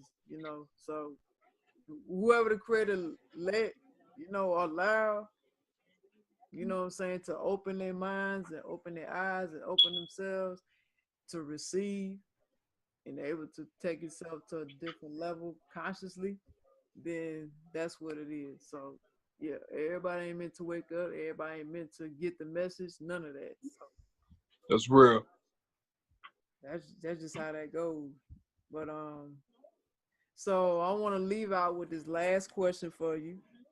Now, are you working on any new projects currently right now? Whether that's a mixtape or album or EP, is there anything new that you're working on? I got some I got some ideas for like another mixtape I want to do. I don't know if I want it to be like the next exact one I do or like somewhere down the line. I want to call it The Response. And basically what I want to do, like you know how people do the covers Yeah, online and stuff like that. yeah. Mine gonna be a little different. Like for example, Janae Aiko's song "The Worst." Mhm. What I would do with this mixtape, I would take that particular song and that particular topic, and I would do a hip hop response to that topic. Oh, I see what you mean. Yeah, Like some people what they do is like they'll do like a singer response. Mine yeah. would be It's like rapping a though. cover. It's kind of like a cover in a way. Basically, yeah, yeah. Yeah, The whole thing would be like that. I don't know if you ever heard any Adele music. yeah. I heard of stuff. Yeah, She got this joint called "I Miss You." It was on that I think the album was called 2025, I think. yeah. I think it was called 24, 25, one Some of. Yeah, something Yeah. like that. But it was a track called "I Miss You" on that one. I wrote something towards that also. Basically, the whole mixtape it'll basically be like a cover mixtape. I, Okay, okay, okay. yeah, Cool, cool, cool. I look forward to that. I mean, now about the two songs you just picked, it seems like it's gonna be interesting too. definitely. And see and that's what I say in regards to diversity. That's why I want to bring that to the table. I don't want to be considered a one dimensional artist at all. Absolutely, we got too much of that already. Right. Yeah, I mean, I get you. Like, you know, I don't know if you know, but I'm an artist too. I just really took a break from it. Like, Yeah. I was doing the rapping stuff, and I was producing too. And I was at a point in my life where I wasn't even inspired no more. And so, plus I was focused on other avenues and focused on personal things in my life. So I had to take a step back. I wasn't feeling the music. And then, Okay. I see. I see. yeah. And, you know, if I feel like I can't put my all into the music, then I'm just gonna leave it alone. And God willing, if it's that time, it's that time. But I started to notice I'm, slowly coming back, and getting inspired again and wanting to actually write and do music. But this time I'm coming from a different angle now. When you mentioned diversity, I was already doing that. Like, okay, I mix it up with different content, you know what I'm saying? But I still wanted to put, some real stuff in my music, whether that's something conscious, whether that's something you can feel, just real music, or even just keep it to the MC level, just lyrical stuff. But I mean, you know, I'll sprinkle with a little, you know, typical shit. But it's like now that I'm in a different space in my life, I don't want to just do. I don't want to sprinkle the typical shit in there no more. I want to Yeah. go in a different direction where I want to actually, you know, explore more of my creativity and talk about way more things that mean something. Okay. Yeah, you know, I'm just trying to, you know, work it all out right now. But yeah, I'm coming from a whole different direction now. So the lot of stuff that I look back and listen to that I've recorded, I'm just like, you know, I have a different ear with it now. So now it's like when I do music again, you know, yeah, it's gonna be on point now. It's gonna be on point. So right now I'm just, you know, like I said, slowly I'm getting back in there slowly. And you know, I want to be able to, you know, express my creativity a lot more and be more thought provoking. Because by me saying all this, I'm being more conscious of the music that I want to put out. Definitely. You know what I'm saying? Because like I said, when I look back at, you know, it's just kind of like, why did I even, why did the hell I even record this shit? Like, I see what you mean. that's how I feel. Like with certain songs, not all, but certain ones, I look back on it, like, you know, just critiquing my own stuff and how I could have sound this way, how I could have made this better, whether that's with the content or the hook or the verses or something like that, even the message, you know what I'm saying? So I'm be a lot more conscious this time what I put out. I got a question. Now I don't know if your show has ever covered this particular topic in regards to music, but like would y'all be like willing to do a show about I guess like the ins and outs of the business, like far as like artists being cheated, like you know, like the TLC story, like stuff like things of that nature. Like would y'all or have y'all already covered something like that before on y'all show? Not like that level, like far as like the business level of it. But I mean, we cover like more of the dark side of it a little bit, Okay. not the business aspect of it. But we definitely open to talk about that. You know, you throwing that idea out there. I think that'd be cool because like um and the reason that I bring it up, um the route that I want to take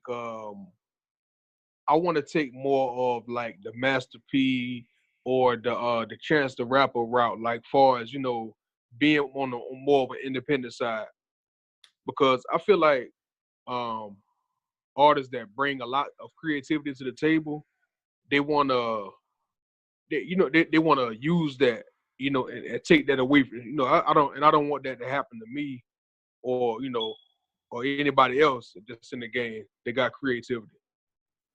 Absolutely, yeah. You gotta control your own material. That's the whole point, you know. So yeah, I mean, being your own CEO, being your own boss. But the most important thing, you gotta know the business. Because if you don't know that, I don't care how great of an artist you is, but if you don't know the business, it doesn't mean anything. Because now you're own. You don't have no control of anything. You don't. You fall into them pit. The you know you fall into the trap of the business, taking everything away from you. So that's something you definitely want to avoid. That's why it's so important for artists to learn the business. I mean, that's great that you passionate about your music and you good, but that's not going to help you when you actually in it. And you mentioned that you cover like the dark sides of the business. Like, can you give like an example of that? Like something like the like satanic stuff that go on in hip hop, or you know what I'm saying, people selling their soul, or what else, like the things that they do for fame and success and money, and what they do to, you know what I'm saying, what rituals that they practice, what happened to their family members, or people give account. Like, but we just touched Yeah, on tidbits though. We didn't really get like full fledged in to that. that's kind of like how what B.O.B was talking about on some of the mixtapes, the most recent ones. Who? Like B.O.B, Oh like how yeah, he was talking same about thing. Yeah, on the most recent tapes he did. yeah, same thing. Yeah, yeah. He touched a lot on that. He started coming out like when he first was, you know what I'm saying, being vocal. He came out with the cloning, like he was talking about that, and then it just kind of sprang from there, and he just been on a roll since. So Yeah, absolutely, absolutely, yeah. So we're gonna go ahead and wrap this show up. We should have wrapped it up, you know what I'm saying, like 20 years ago, but we had disconnection problems and, you know, everything's acting stupid, but that's okay because the show must go on. We, you know what I'm saying, we got it done. So that's all that matters. I really enjoyed this interview with you, man. It was a great conversation, and we definitely got to get you back on the show again. most definitely. I enjoyed it too. Now, thank Absolutely. you. This time, 2 hours. We wanted to get you on for 2 hours, man. I see you got a lot to talk about. You know what I'm saying? So we definitely gonna have to bring you back on again, God willing. You know what I'm saying? Whenever time that is, we will definitely let you know. But before we leave out of here, can you let the listeners know where can they find your social media? Most definitely. I'm on Facebook as Orlando York. I'm also on Instagram as Swag King 803. I don't know if a lot of y'all are on the poetry tip like me, but I'm also on this joint called Meraki. On that one, I'm as Flow 803. Okay, cool, cool. Well, listeners, if y'all on that, if y'all into the poetry, go find him on that platform and check out his work, see what he got going on, what he's doing, whatever that may be. Please support him. You know what I'm saying? We need to support, you know what I'm saying, local independent artists as much as we can. All we got is us. So that's what I want to say to that. But again, I thank you for coming on the show, Flo. It's been a pleasure. We definitely going to have you on again. Yeah, appreciate it. Appreciate it. We thank you for coming on. Definitely, anytime, anytime. Absolutely. So I'm gonna let you go, and I'm gonna get out here myself, and I'm gonna wrap it up. Actually, I'm gonna wrap it up. I'm gonna tell y'all our social media too, as far as me and Jay Chit Chat Chew Show. So you can actually find us on Facebook, Chit Chat Chew Show, LLC. Make sure you like us on Facebook. You can find us on Instagram at Chit Chat Chew Show. Make sure you follow us on Instagram. We do have a YouTube. Our channel is Chit Chat Chew Show. Make sure you subscribe, like, and comment. All comments are great. We like all feedback, positive and negative, doesn't matter. We just appreciate everyone supporting or really checking us out. And make sure you hit the bell for notifications on YouTube to get the update on when we load our shows. All of our shows are uploaded on YouTube from the past to the recent. We also have a SoundCloud, which we did the same thing. Everything is uploaded from the past to the recent at Chit Chat Chew Show. Make sure you follow us on SoundCloud and we'll follow you back. We also have a Vimeo, Chit Chat Chew Show. Make sure you follow us on Vimeo. We have some of our shows uploaded. I'm still uploading things, but you know, with that, the stuff that's on there, make sure you check it out. We appreciate the support. We have we actually got Be Authentic. We have our, you know what I'm saying, we got our product line. So we have a Facebook and we have an Instagram. Make sure you follow us on Facebook. Be Authentic Products, not BE, but just a B, Authentic Products on Facebook. We also have an Instagram. So our Be Authentic is Be Authentic underscore products at Be Authentic underscore products. Make sure you follow us on Instagram. We also have a Lotus Monk. It's not hard to find Lotus Monk because we like the only ones with that. We on Facebook and Twitter. Lotus Monk Projects. Make sure you follow us on Facebook. and Twitter, which is at Lotus Monk Biz. I think that's what it is. So make sure you follow us on Twitter. It should be hard to find us. We also have a website, which is www.chitchattwoShow.com.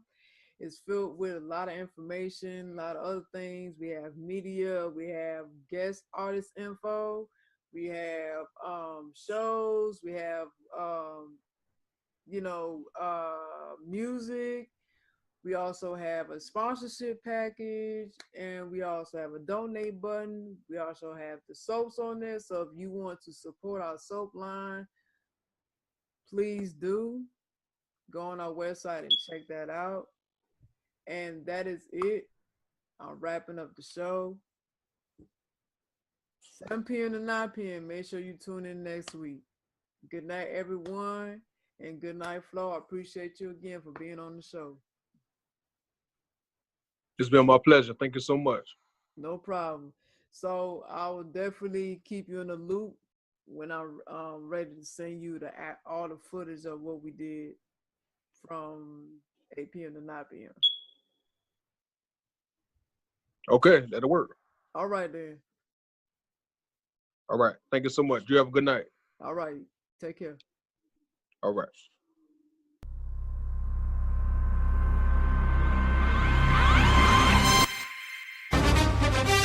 This is 2WG Funk. We're going to take you down to the streets where a highly volatile situation is unfolding. Yo, check it, Mugzy. Can you check in? Superheroes, we are to be superheroes from beneath. Yeah, superheroes, we have the power. Superheroes coming together in the hour. Superheroes, we are to be superheroes from beneath.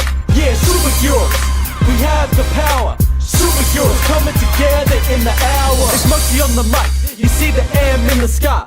Why? A new superhero born to try. It was a gift that was given to me beneath, just to preach the word for a bit of peace. At least because the world is hating one another, not rising above, so I'm your savior.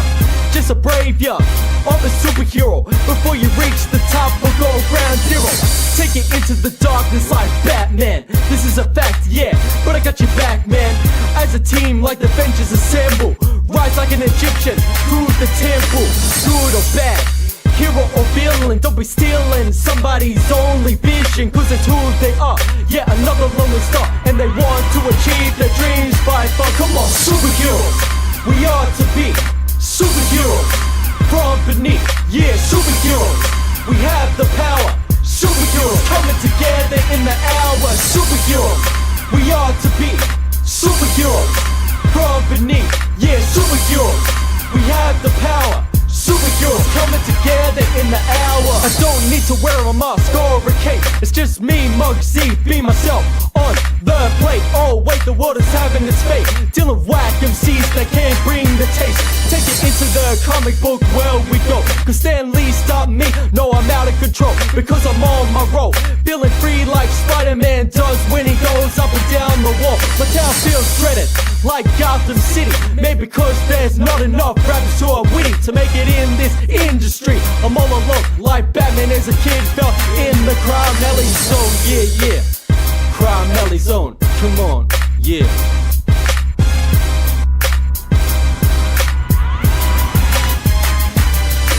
Superheroes, we are to be superheroes from beneath. Yeah, superheroes, we have the power. Superheroes coming together in the hour. Superheroes, we are to be superheroes from beneath. Yeah, superheroes, we have the power. Superheroes coming together in the hour. To me, I reckon us rappers are like superheroes. When we get to the top, we're like the Tony Starks, who are the big dealios, which are living the life in the luxury. Yeah, that's enough for me. But if I had that, I would give back, just like Tupac, who was a black Captain America, a sacrificer and a savior. To all us rappers, we'll be waiting for ya up in the heavens, which makes you into the legends. Don't go under in the depths of hell.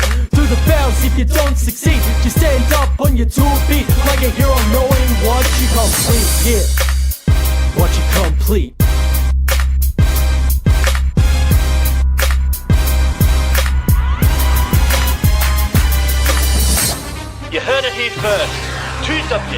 G-Funk FM, where you get the latest news, the latest hip-hop happening. Remember and check it.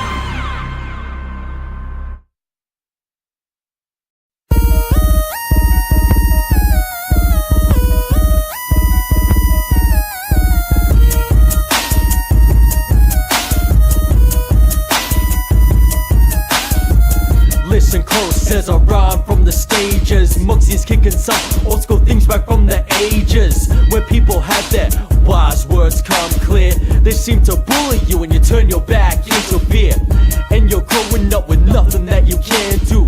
They turn their backs and chuck you in the SSU. That was a long time ago, a long time ago, a long time ago, way before. That was a long time ago, a long time ago, a long time ago. Just let it go. But people still wanna bring it up in your life because they can't understand that that was a different sight. A chance to fight for me in hell, to make me a rap story I had to tell. It's like a curse that just happened to me, and all my life I'm doing good and all I get is this. Come on. That was a long time ago, a long time ago, a long time ago, way before. That was a long time ago, a long time ago, a long time ago. Just let it go.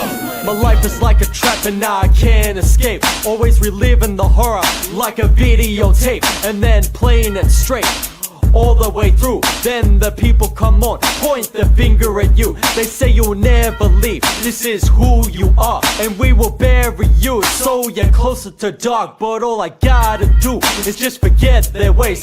That was a long time ago, in these rhymes I says. That was a long time ago.